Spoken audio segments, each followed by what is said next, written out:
நல்லா தான் நடக்கும் எல்லா வேலையும் அப்படிங்கிறாரு. அவர் சொல்கிறாரு, நீ செய்கிற காரியம் நல்லதல்ல. நம்ம ஐக்கிய ஊழியத்தில் இன்னும் தேவனுக்கு பிரியமில்லாத காரியங்கள் என்ன காரியம் நடந்தாலும் அது என்ன செய்யக்கூடாது, நடக்கக்கூடாது. நல்லது மட்டும் நடக்கணும். ஆண்டவர் ஒவ்வொருவரையும் கொண்டு ஆவியானவருடைய ஏவுதல் படி நடத்தணும். அது சொல்கிறாரு. ஆசைங்க அடுத்த சொல்கிறார்.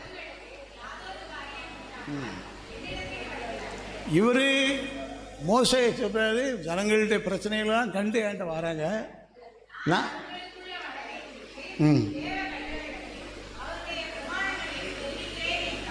நான் அவங்க பிரச்சனைகள்லாம் விசாரித்து அதுக்குரிய பதிலை நான் என்ன செய்கிறேன், சொல்லிகிட்டு இருக்கேன் அப்படின்னு சொல்லி அவர் அந்த ஊழியத்தில் உள்ள குறைய கண்டுபிடிக்க முடியாதபடிக்கு ஊழியஞ்சிட்டு இருக்காரு.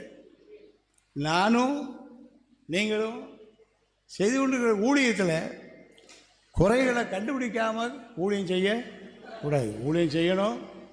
எங்கே ஃபால்ட் இருக்குது, என்ன குறை இருக்குது, கடைசி காலத்தில் நம்ம இருக்கிறோம். கடைசி கால ஊழியத்தை ஒரு சிறப்பாக நம்ம எல்லோரும் என்ன செய்யணும், அன்பை அடிப்படையாக வச்சு செய்யணும், ஆவியை அடிப்படையாக வச்சு செய்யணும், விசுவாசத்தை அடிப்படையாக வச்சு செய்யணும். யாரையும் குறை சொல்லாமல் குற்றம் சொல்லாமல் ஆவியானவர் முன்வைத்து ஆண்டவர் இன்றைக்கி நான் செய்கிறது சரிதானான்னு சொல்லி ஆண்டவரோட நடத்தல் படி நம்ம செய்யணும். அவர் சொல்கிறார். அடுத்த சொல்கிறார்,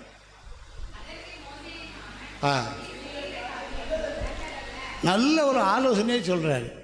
இதே போல் நமக்கும் ஆண்டவர் ஊழியம் செய்கிற எனக்கும் உங்களுக்கும் நம்ம பல காரியங்கள் சரியாக செய்திருக்கிறோம். இருந்தாலும் நல்லதல்லன்னு சொல்லக்கூடிய அளவுக்கு சில குறைகள் அதில் என்ன செய்யலாம், காணப்படலாம்.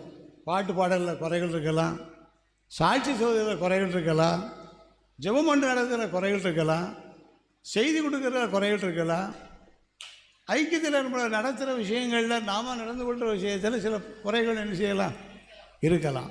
அந்த குறைபாடுகளை எல்லாவற்றையும் பரிசுத்த ஆவியானவர் நிச்சயமாக நீக்கி தருவார். நமக்கு உயிர் ஜீவ பரிசுத்த ஆவியானவர் தான். அந்த ஆவியானவர் தான் நம்ம கற்றுக் கொடுத்து நம்மளை நடத்திக்கிட்டு இருக்காரு. ஆவிக்குரிய ஜீவனா என்னன்னே தெரியாத எனக்கு உங்களுக்கும் ஆண்டவர் வழிகாட்டிக்கிட்டு இருக்கார்.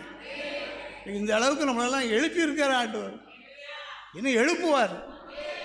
ஊருக்கு ஒருத்தரும் வம்சத்தில் 2 பேரும் கொஞ்சம் பேரும் எழுப்பி அந்த ஊழியத்தை அந்த ஊரில் செய்ய வைப்பார். ஆண்டவர் சந்திப்பார். சொல்லிட்டாரு, நீ செய்கிற காரியம் நல்லதல்ல.